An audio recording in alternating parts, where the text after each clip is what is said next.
today. I talk about a concept called securely vulnerable.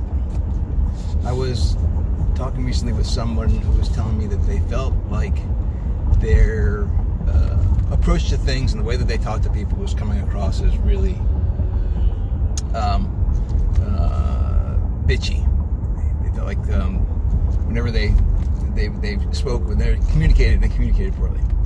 And I said, well, do you feel this is something that you recognize a couple hours later? Like, boy, that was really oops, potty mouth. That was a really bad conversation. Or you recognize it in the moment when you're saying it? He said a little bit of both. It's okay, well, so here's the thing to do, or to try and see if this helps.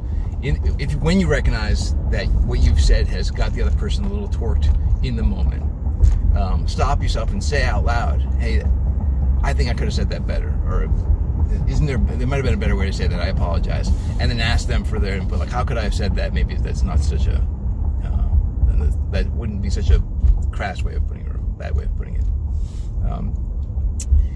People don't do this, especially in a lot of my coaching is leadership coaching, especially people who are in leadership roles. They feel like they can't ever allow themselves to look vulnerable. And I think that all the information that I have says that's a mistake.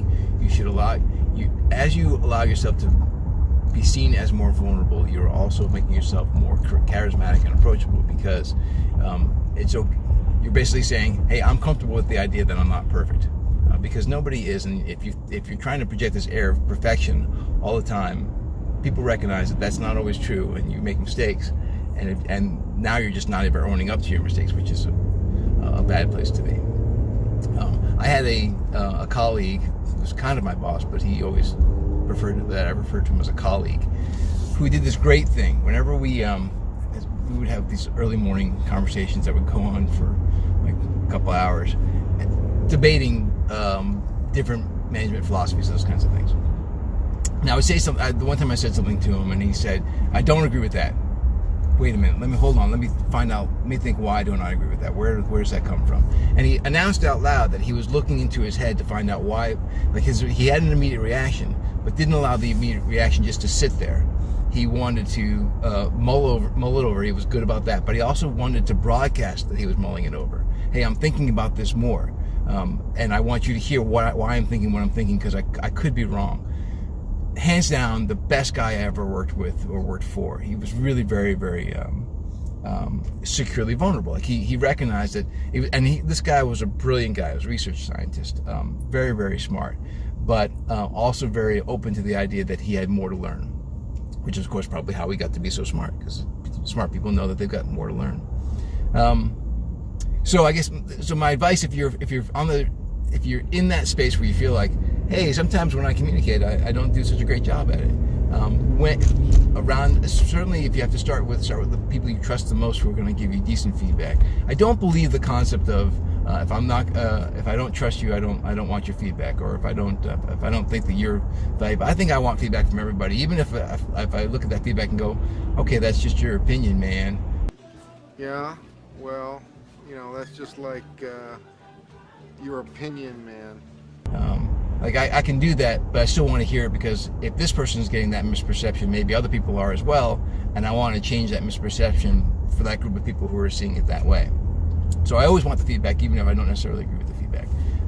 And you have to, when you're saying, hey, I think I could have said that better, you're announcing to people that, hey, I'm open to feedback. I'd like to get better. I'm trying to improve. Those kinds of things will allow people to open up and feel more comfortable giving you better feedback. It's a good loop to be in, where people are at the same time. If you've got somebody who, I guess, maybe that's another whole video, where someone's just consistently giving you feedback when you're not really ready for it, not really wanting it, or I'll do a whole video on like how to give feedback. That's going to be a good topic too. But on the receiving end, especially if you feel like you're in that place where, gee, I wish I was better at forming friendships and forming bonds, which is where this person was.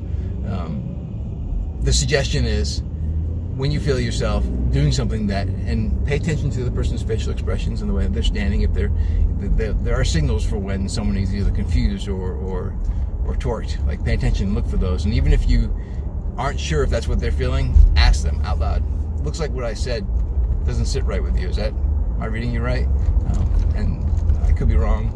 Throw in any kind of qualifiers in there to give them a back out. But talk these things out loud. If you're not communicating, you're not going to be able to receive information, and then really truly be open to the idea that, hey, something you said maybe was not could have been said a better way. Doesn't mean you have to change your opinion. You're not saying, then I guess I won't have that opinion any longer. Just the way to share that opinion could be improved. I'm on a bumpy road now, so I'm going to go. Cheers.